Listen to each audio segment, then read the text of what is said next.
Have you ever stood in front of a mirror not just to adjust your appearance, but to stare deeply into your own eyes and wonder, who am I really? It's a quiet moment that can shatter the surface of your existence, uncovering something far more unsettling than a misplaced strand of hair or tired eyes, the realization that you might not truly know yourself. And if you don't know yourself, then who exactly has been living your life all these years? This is the existential tremor that begins every honest journey of self-inquiry. Most people live their lives wearing masks, masks of duty, expectation, tradition, and conformity. These masks become so ingrained that we forget we're even wearing them. We adopt roles, student, parent, employee, citizen, and assume values, opinions, even identities that were handed to us long before we had the capacity to question them. But then something breaks. A crisis, a betrayal, a loss, or perhaps simply an inexplicable sense of inner disconnection. You look in the mirror and realize this person, this voice, this identity. Does it reflect your essence or simply your programming? This isn't a crisis of madness, it's a calling. Philosopher Friedrich Nietzsche believed that this awakening is the beginning of true freedom, but not the freedom to do whatever you want. Rather, the freedom to become what you truly are, something no one can hand you. According to Nietzsche, your true self is not found like buried treasure. It's forged in fire. It's sculpted through challenge. It is an act of creation. This chapter is the gateway and invitation to question everything you think you know about who you are, where your beliefs come from, and what living authentically truly means. The world has told you who to be for long enough. Now it's your turn to answer the call from within. We are raised to believe that somewhere deep inside us lies a true self, pure, unchanging, and waiting to be found. Psychology, religion, and even well-meaning self-help books repeat the idea that our job is to peel back the layers and discover who we really are. Nietzsche fiercely disagreed. For him, the notion of a hidden, immutable true self was a comforting lie, a relic of religious and philosophical thinking that robbed people of their most powerful gift, the ability to create. You are not a fixed entity waiting to be discovered. You are a project, a becoming. Nietzsche didn't believe in a singular soul that existed unchanged behind all experiences. Rather, he believed the self is formed in motion, in choice, in struggle. You are not born knowing who you are. You become who you are through the decisions you make, the values you adopt, the fears you face, and the responsibilities you choose to carry. This realization is terrifying. It removes the safety net of fate, of destiny, of essence. But it also unlocks limitless freedom. If there's no single self to find, then nothing is stopping you from becoming something new, something better, something more authentic today, tomorrow, again and again.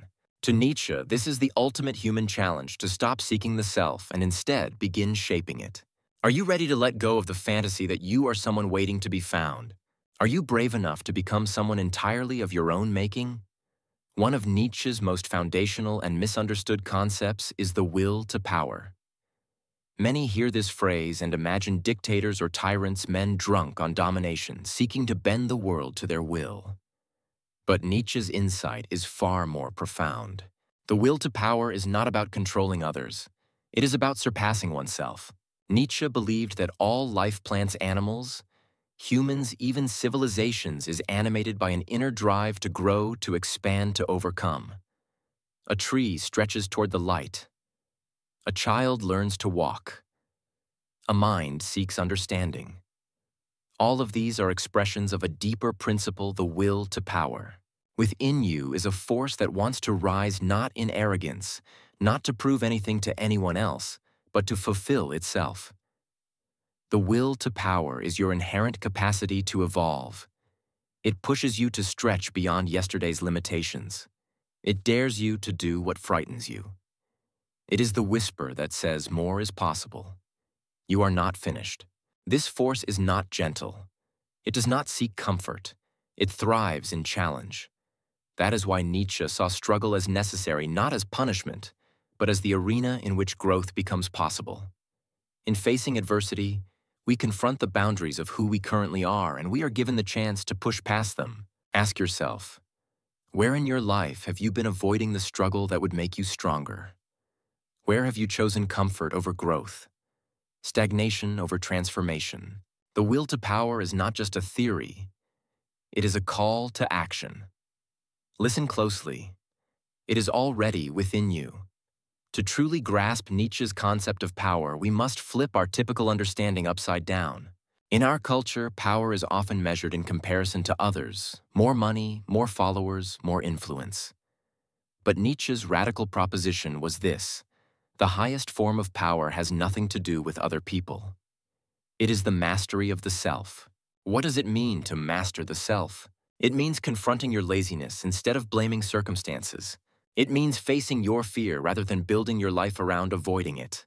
It means choosing discipline over distraction, clarity over comfort, responsibility over victimhood.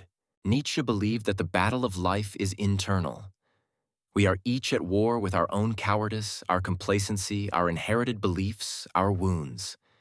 And the true overman, the person who lives authentically and courageously, is not someone who dominates others, but someone who conquers their own chaos. This internal conquest is not violent. It is artistic. It is sculptural. You chip away what is false. You burn off what is weak. You polish what is noble. And you do it over and over, not to become perfect, but to become true. Ask yourself, what inner habits have been keeping you small? Which emotions do you allow to control your behavior? How often do you betray your higher self for the sake of comfort?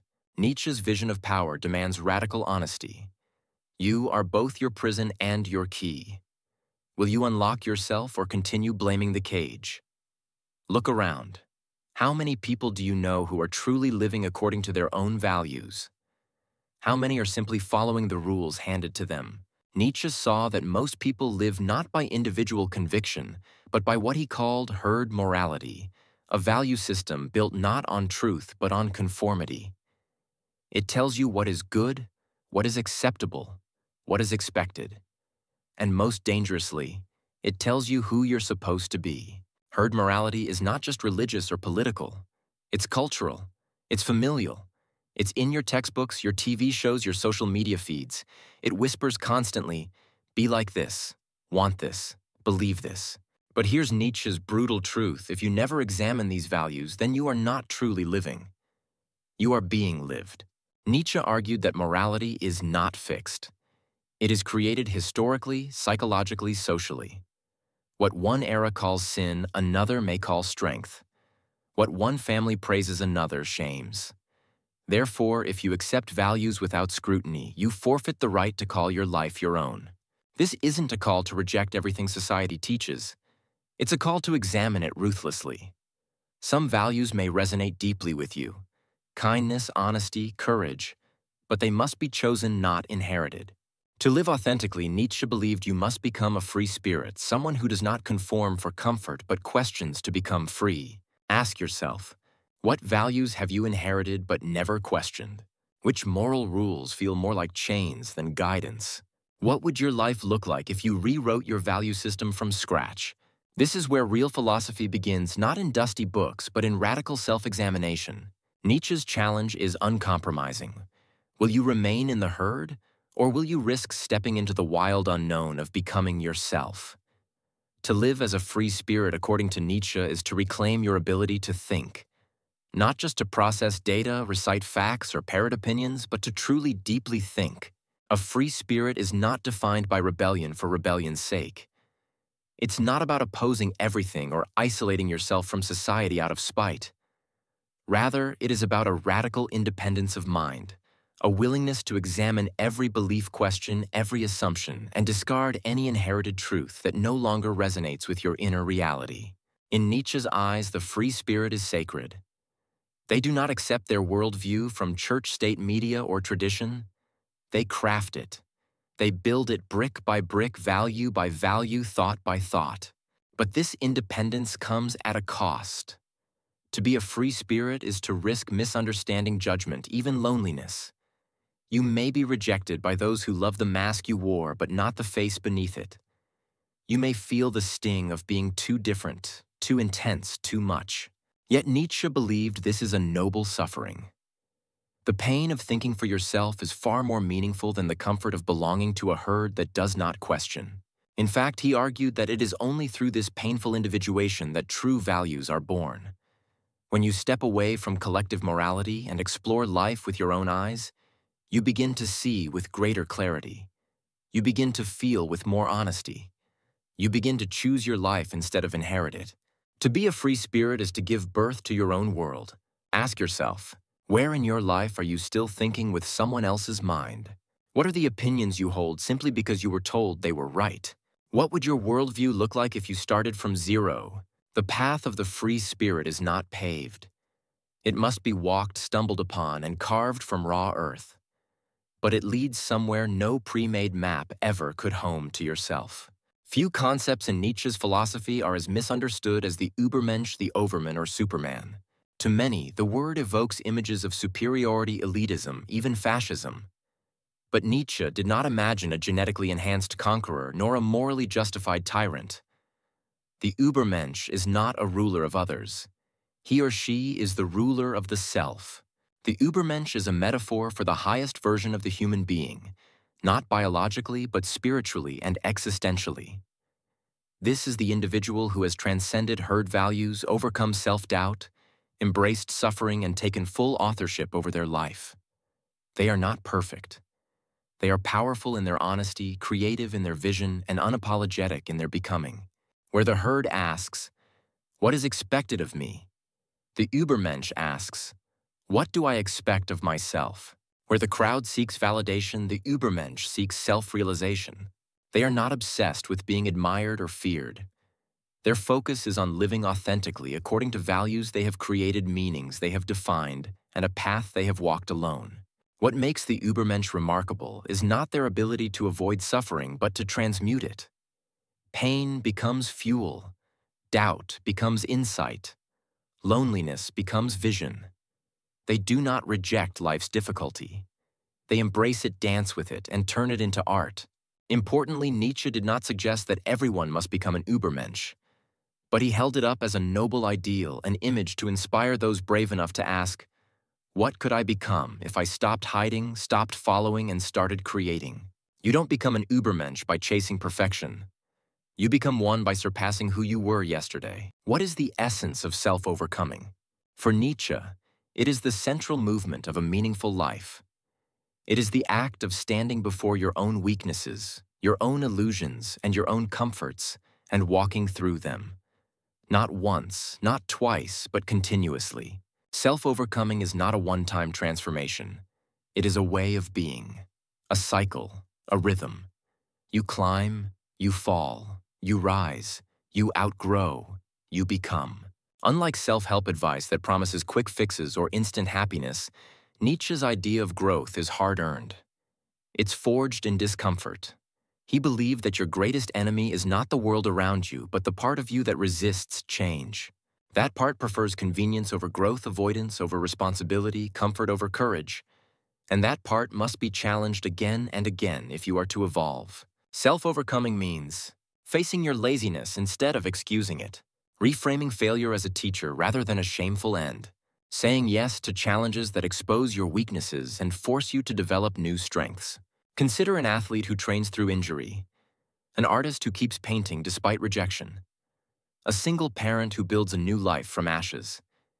All of them are practicing Nietzsche's philosophy. They are confronting the limits of who they currently are and daring to step beyond. You too can become this kind of person, not by being fearless, but by moving forward even when fear is present. The mountain is high, the path is steep, but with every step of self-overcoming, you meet more of yourself and more of the life that is waiting for you. Why do so many people fail to become who they are? It's not because the world is too cruel, not because society is too rigid, not because life is too unfair.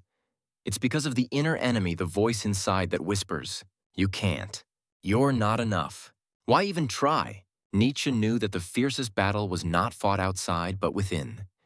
He described this inner war as a tension between what you are and what you could be, between your habits and your vision, between your history and your possibility. The inner enemy is cunning. It wears many masks: perfectionism, procrastination, self-sabotage, addiction, victimhood. It tells you to wait, to stay small, to obey, to numb yourself. And worst of all, it tells you that your dreams are foolish. This voice does not scream. It whispers. It pretends to be your friend. But Nietzsche offers a brutal alternative. Listen to it, and you remain a prisoner. Confront it, and you awaken. How do you fight this enemy? First, by naming it. Write down the recurring thoughts that hold you back. Trace them to their roots. Whose voice are they really? Second, by acting in spite of them. You don't need to be fearless. You need to act while afraid. Third, by building momentum. Each act of defiance, each time you push through resistance, builds the muscle of courage. Nietzsche didn't believe the inner enemy could be erased, but he did believe it could be mastered. And mastery begins with the decision to stop believing everything you think. Imagine this, Nietzsche says. A demon appears in your dreams and tells you that every moment of your life, every triumph, every failure, every joy, every regret will be lived again endlessly, exactly as it was. Over and over. Forever. Would you curse this demon or would you bless him? This thought experiment, which Nietzsche called the eternal recurrence, is not meant to be taken literally. It is not a belief in reincarnation or time loops. It is a spiritual mirror, a test of your life's authenticity. Ask yourself honestly, if I had to live this exact day 1,000 times, would I choose it? If the answer is no, something must change. Nietzsche used this idea to awaken a radical sense of urgency. If your life is worth living, it must be worth repeating. If it's not, then why are you living it? He wasn't suggesting you seek constant happiness or perfect days. Rather, he was asking, are you living deliberately? Are your actions true to your values? Are you making choices you would proudly relive? The eternal recurrence exposes what we tolerate but do not love. It forces us to confront our passive habits, our numbing routines, our quiet compromises.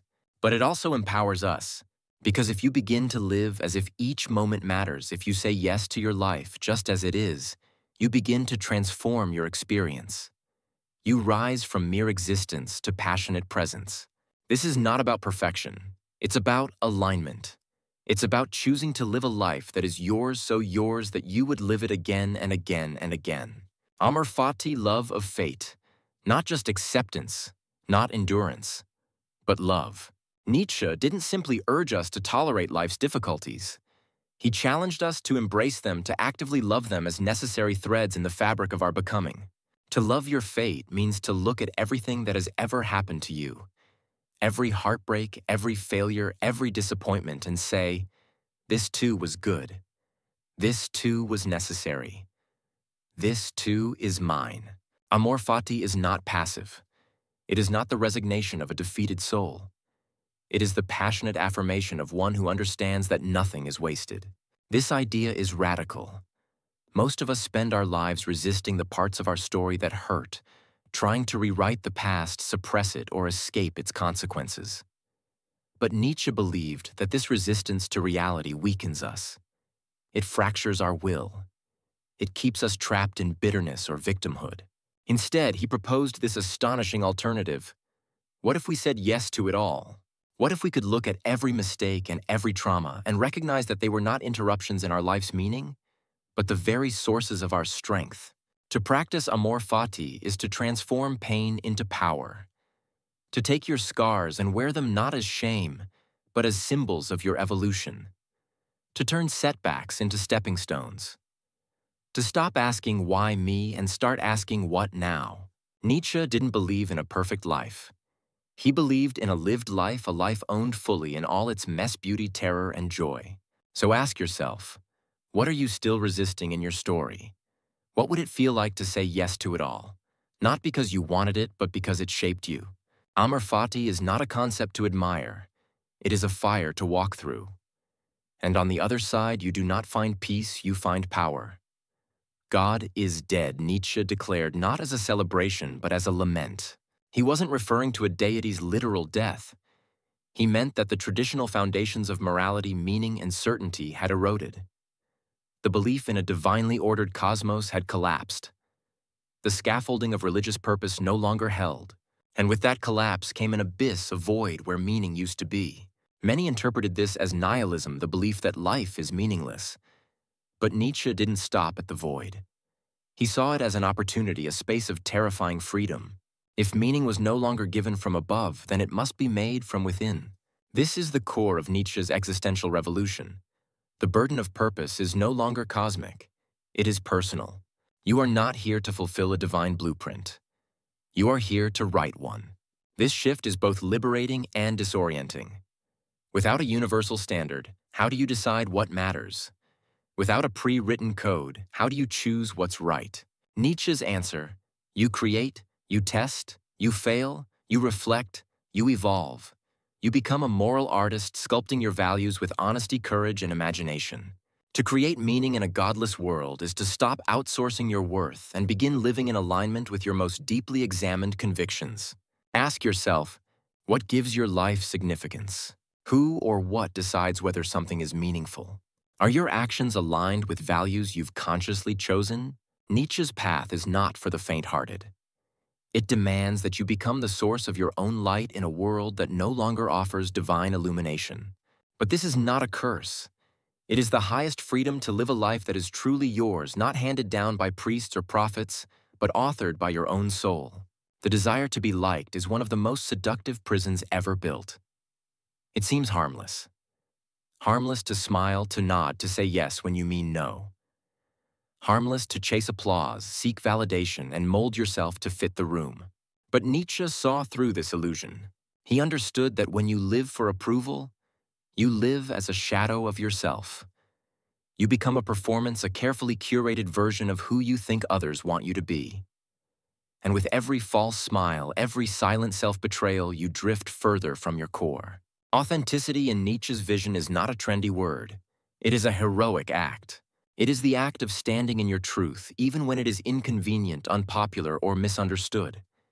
It is the discipline of speaking your real thoughts, pursuing your real passions, and honoring your real needs. But authenticity isn't just honesty. It's alignment. It's the coherence between your inner world and your outer life. You cannot be authentic and people-pleasing at the same time. You cannot live truthfully and be universally approved.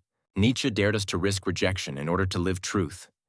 Because approval, he knew, is a drug, and like all drugs, it numbs. It keeps you dependent. It blinds you to the parts of yourself that might disturb or challenge others. Ask yourself, where are you still performing? What parts of yourself have you edited out to fit in? What would change if you stopped needing to be liked? Living authentically does not guarantee comfort, but it guarantees clarity.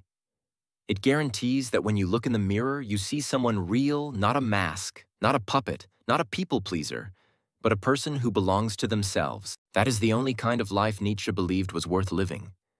Most people don't live, they react. They react to parents' expectations, to cultural norms, to trauma, to fear.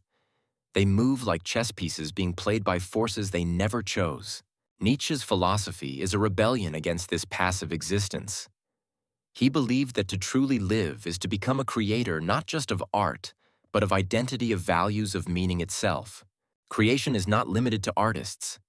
You are the artist of your life. Every choice you make is a brushstroke. Every belief you challenge is a sculpting of the soul. To move from reaction to creation means to stop asking, "What should I do?" and start asking, "What do I want to build?" This shift requires radical responsibility. You must stop blaming your past. You must stop waiting for permission. You must stop outsourcing your life's direction to fate, family, or fear. It's not easy, because creation is vulnerable. It exposes you. It demands originality. It makes you visible. But it also makes you free. Start with small acts of creation.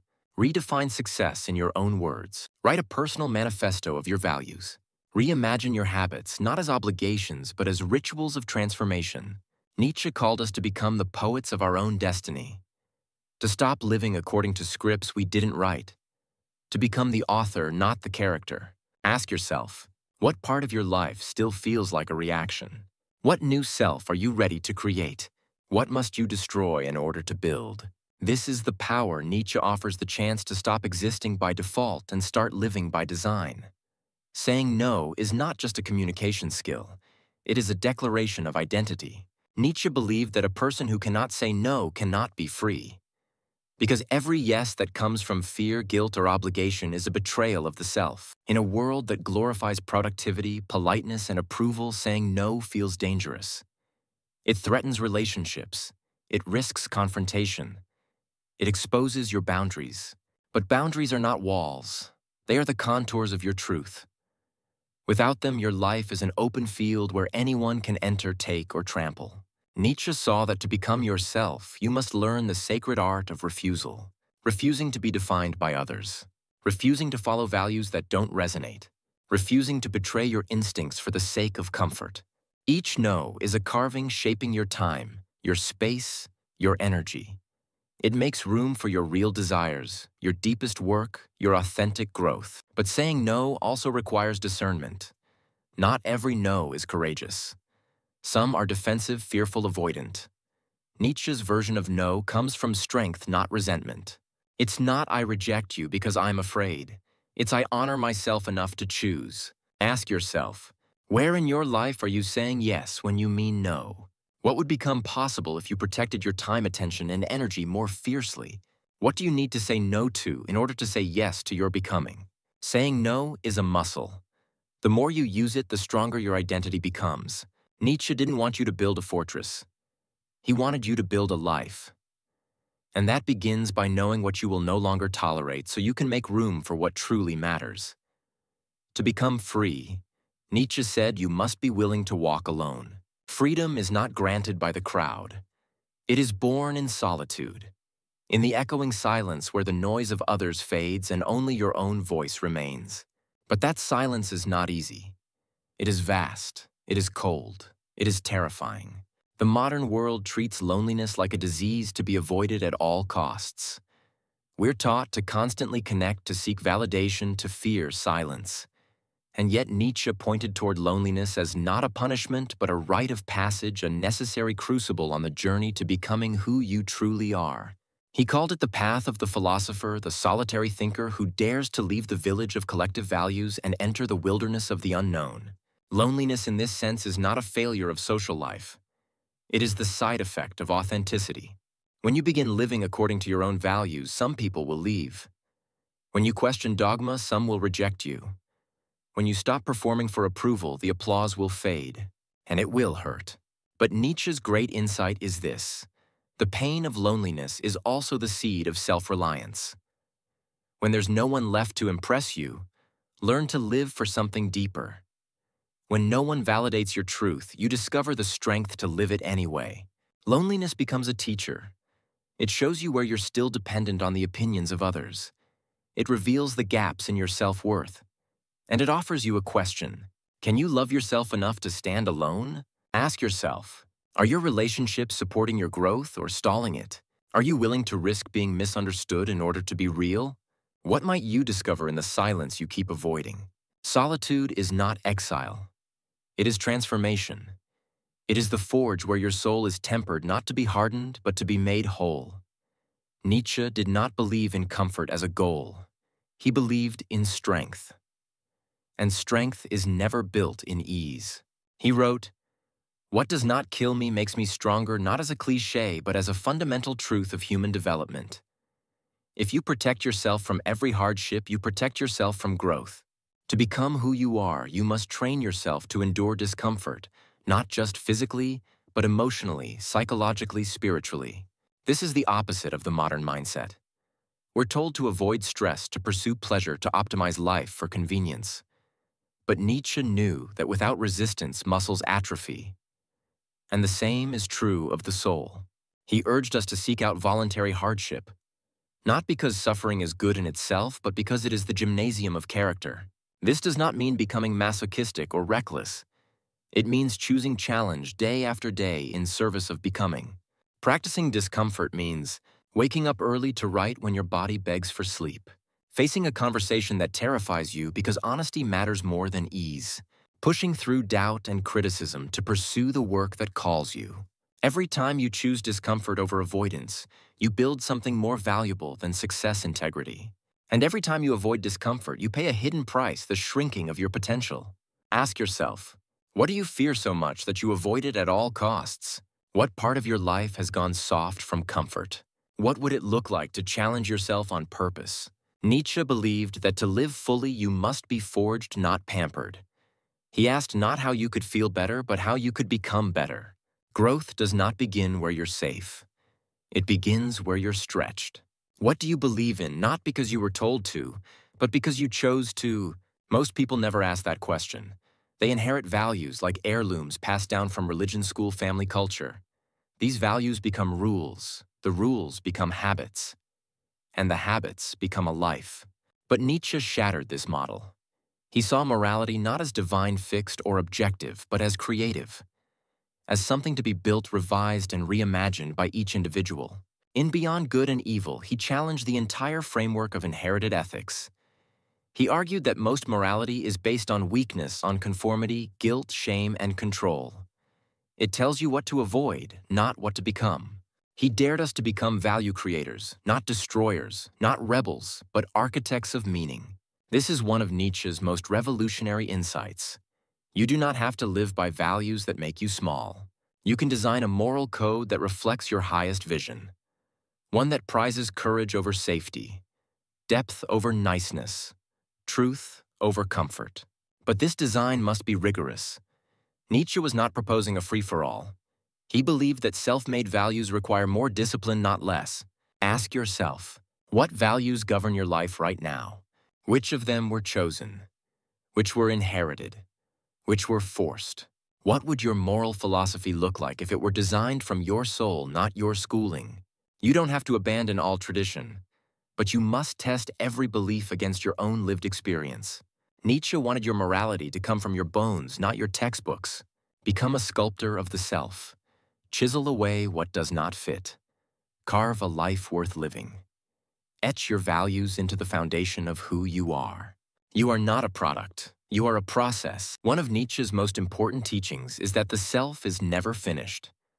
There is no final version of you, no ultimate arrival, no perfect identity to discover and preserve. Instead, you are always becoming. This is liberating and unsettling. It means that nothing is fixed, not your personality, not your beliefs, not your limits. But it also means that you are responsible for the ongoing work of transformation. Nietzsche rejected the idea of a static soul. He saw life as a dance of chaos and creation. To become yourself is not to uncover some eternal essence, but to continuously choose, shape, test, and revise who you are. You are your own experiment. Every experience is data. Every relationship is a mirror. Every crisis is a furnace in which a new version of you can be forged. But to live this way, to embrace becoming you, must let go of ego. You must stop clinging to the idea of who you think you are. You must allow yourself to shed skins, outgrow versions, contradict your past. Nietzsche knew that people fear change not because it's hard, but because it threatens identity. We would rather suffer predictably than risk transformation. But he offered a different model, the human being as a canvas, as clay, as energy in motion. Ask yourself, where are you holding on to an outdated version of yourself? What truths are trying to emerge through you but are being blocked by your loyalty to who you used to be? What if change isn't betrayal but integrity? The lifelong project of becoming is not about constant improvement. It's about conscious evolution. About waking up each day and asking, who am I ready to be now? Not in comparison to others, not for applause, but in devotion to your deepest becoming. All of Nietzsche's philosophy points toward one final question. Will you die as yourself? Not as someone who was liked, not as someone who followed the rules, but as someone who was real. Death for Nietzsche was not something to fear. It was something to prepare for, not with denial, but with honesty. Because only in the face of death do your values become clear. Only when you know time is limited do you stop wasting it. To die well is to have lived without regret. Not without failure, but without pretense. Nietzsche did not want you to live forever. He wanted you to live fully. To burn so brightly in your own flame that when your time comes, you don't beg for more time, you smile and say, I lived. The final challenge is not how long you live. It's how deeply, how honestly, how courageously. The final challenge is not how people remember you. It's whether you ever truly met yourself. So ask yourself, if you died today, would it be as someone you respect, Are you living a life that reflects your deepest truths, or just your safest choices? What would it take to die without apology? This is not a morbid meditation. It is a clarifying one. Because when you face death, you remember what life is for: not consumption, not imitation, not distraction, but creation. Creation of a life that matters. A life that is yours. A life that leaves no room for what if. Nietzsche gave us no comforting illusions, but he gave us something better. The terrifying, beautiful, liberating truth that your life is your responsibility and your masterpiece. Live boldly. Die authentically. That is the final challenge. That is the final freedom.